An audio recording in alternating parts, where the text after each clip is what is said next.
Adding money to your Irctc e-wallet is very easy to do. Today I'm gonna show you how to do it. First, visit the Irctc website, which is irctc.co.in. Then click on My Account and log in using your Irctc username and password.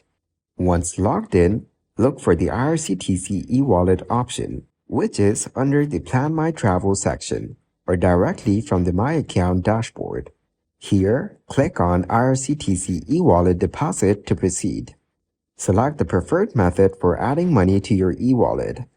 You can choose from various options like bank, debit, or credit card, net banking, UPI, Paytm, or other wallets as well.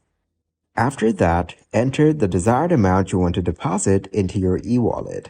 Carefully review the details, including the amount and processing fee.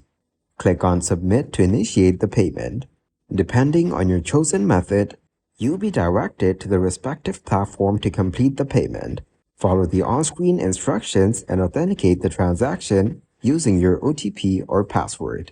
Once the payment is successful, the deposited amount will be instantly credited to your Irctc eWallet balance.